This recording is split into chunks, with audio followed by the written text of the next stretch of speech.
Assalamualaikum dan salam sejahtera kepada kawan-kawan di luar sana. Terima kasih kepada yang telah subscribe channel saya, Zulhaimi Sudirman, yang telah like. Terima kasih, dan ada juga yang komen. Terima kasih saya ucapkan kepada kawan-kawan di luar sana. Saya cuba ceritakan lagi kisah-kisah bagaimana saya mengharungi sakit saya, sakit kanser paru-paru yang didiagnos oleh doktor pada tahun 2015. Pada ketika itu saya berumur 38 tahun.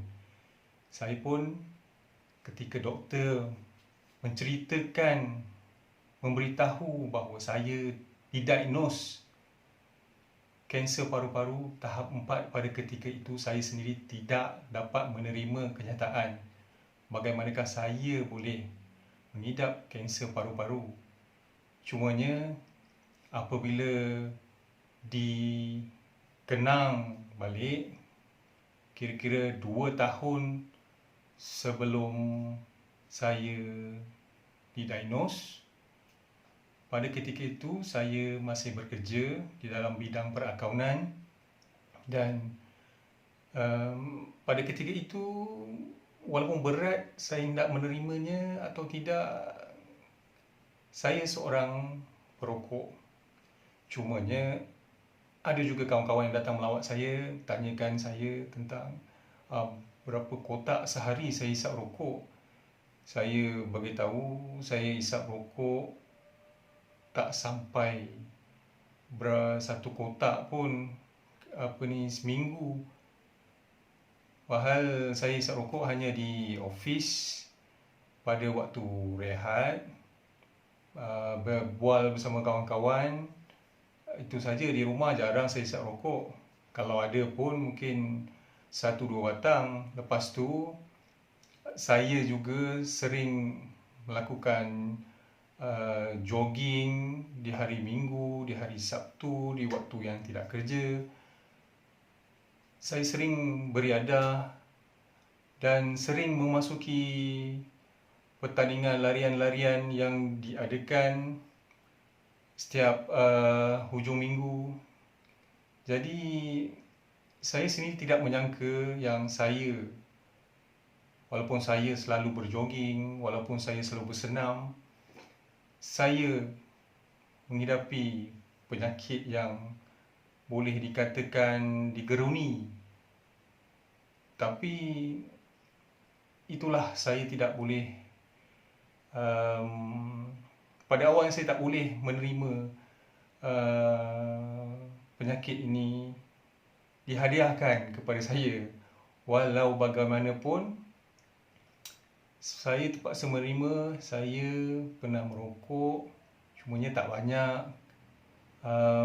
Katalah dalam satu minggu, dalam satu hari, di pejabat pun dalam 2-3 batang.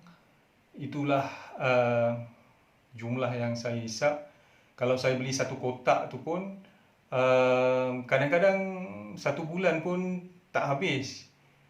Kadang-kadang dah rokok tu pun dah rasa lain dah. Jadi ada kawan-kawan yang bertanyakan berapa kotak satu hari saya hisap. Tak sampai 1 kotak pun satu hari. Tak 1 kotak tu pun kadang 1 bulan tak habis pun. Saya hisap hanya di office, di waktu rehat bersama kawan-kawan. Itu saja.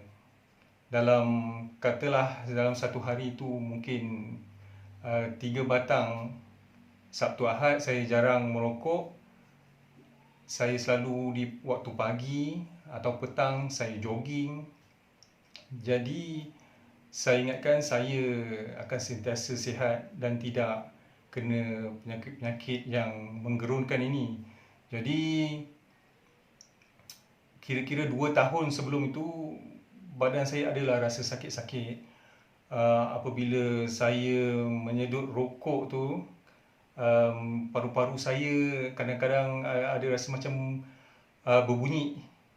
Dia macam angin, dia macam berbunyi. Dan ada kalanya malam saya rasa macam pedih.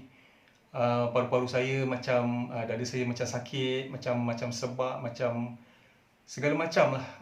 Paru-paru dada saya rasa sakit. Jadi pada awal ni saya ingatkan, okey, mungkin angin, mungkin saya kurang makan, mungkin saya lambat makan di office pada ketika itu, mungkin dah perut saya dah masuk angin dan mungkin rasa lain. Jadi bila balik kadang-kadang malam lepas sebelum tidur tu, kadang-kadang bila rasa sakit tu, pada ketika itu saya tak ceritalah pada isteri saya. Cuma saya akan sapu dengan minyak angin. Itu sajalah yang saya buat. Jadi makin lama keadaan tu makin rasa tak selesa, makin kadang-kadang dia berdenyut di paru-paru, paru-paru sebelah kanan saya. Kadang-kadang dia rasa berdenyut. Lepas tu bila saya isap rokok, terasa macam angin, macam berbunyi paru-paru saya. Jadi pada ketika itu saya tak sedar lagi. Cumanya bila semakin lama, pada ketika itu saya mula batuk-batuk. Bila batuk kering, dia tak ada kahak, dia macam batuk saja. Jadi saya pun, pasal saya selalu berjoging petang-petang, jadi saya tak fikir yang benda-benda yang pelik. Semuanya saya rasa mungkin badan saya lemah.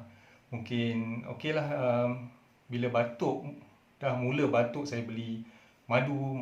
Malam saya minum madu bacur dengan air suam. Lepas tu saya minum, batuk saya tak hilang lagi. Lepas tu pada masa itu saya tak sedar, tapi bila saya fikirkan balik selepas saya sakit tu, saya fikirkan balik keadaan saya pada masa itu.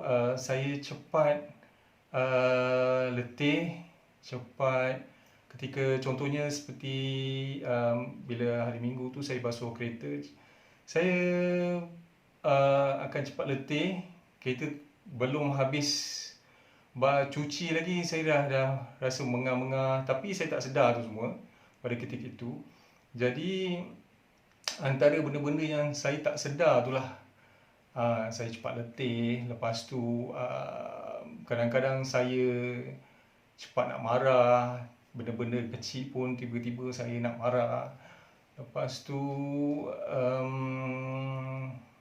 itulah antaranya lah yang membuatkan saya rupa-rupanya bila perubahan tu daripada orang yang tak pemarah, tiba-tiba jadi pemarah. Bila lakukan aktiviti di rumah, rasa letih, macam basuh kereta, macam saya selalu basuh kereta, selalu mesin rumput di halaman rumah. Kadang-kadang saya tak sedar. Cuma bila selepas tu saya kenangkan kembali, itulah antara punca-punca awal yang saya tak sedar dan saya tak fikir yang benda tu akan terjadi kat saya. Cumanya bila satu ketika itu badan saya rasa lemah dan batuk tu tak hilang. Batuk tu seperti batuk kosong, tak ada kahak, tak ada apa. Sakit di tekak, di dada.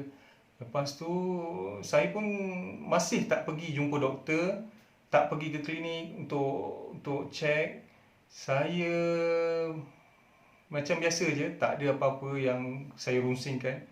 Cuma bila saya tidak dapat bernafas, saya suka untuk bernafas, pada ketika itulah saya rasa panik sorang-sorang. Saya panik, masa itu semua pun tak tahu, isteri saya pun tak tahu, ibu bapa saya pun tak tahu, semua orang tak tahu. Jadi saya sorang-sorang rasa panik. Bila malam saya tak boleh nafas, saya buka tingkap, saya buka pintu, saya keluar sorang-sorang. Saya cuba bernafas dengan puasnya di luar, tapi tak jadi juga. Jadi pada ketika itu saya dah panik. Dan kebetulan pada masa itu kita ada family trip ke Sabah. kita ada family trip ke Sabah, kita pergi ke satu family lah, mak ayah saya, adik-adik, anak-anak buah, anak saya, wife, semualah pergi. Okey, pada masa itu saya menyimpan rasa sakit tu. Saya batuk-batuk sikit, tapi saya control, saya cover. Lepas tu saya tak boleh bernafas, saya cover lagi. Cumanya dalam hati saya pada ketika itu, okeylah, lepas balik daripada family trip ni, masa tu kita orang pergi Sabah. Okeylah, lepas balik ni saya akan pergi jumpa doktor. Cumanya bila berada di bermalam di Kundasang di waktu sejuk tu, pada waktu sejuk di Kundasang tu, sejuk dia lain macam, memang beku, buka air paip pun paip macam air sejuk, air macam air batu dah air dia, memang sejuk pada ketika itu. Saya susah bernafas sangat, saya relax je, saya buat tak tahu, saya layan seorang-seorang. Lepas tu malam tu saya ingat saya lepas makan tu masuk bilik di Kundasang tu, di kita punya resort tu, saya cuci tangan dengan sejuk tu, saya terus ambil selimut, saya tidur, saya tak peduli dah.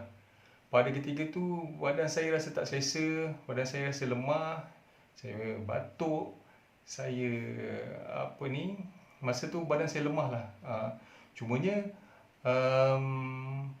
saya untuk coverkan tu, saya terus tidur dan saya fikirkan bila balik di rumah saya akan buat pergi ke klinik. Lepas itulah yang terjadi. Kira-kira ketika itu di bulan lebih kurang di hujung Januari 2015 kita ada trip. Lepas tu dalam berapa hari di sana kita balik, saya pergi ke klinik. Saya pun cuba untuk mendapatkan rawatan.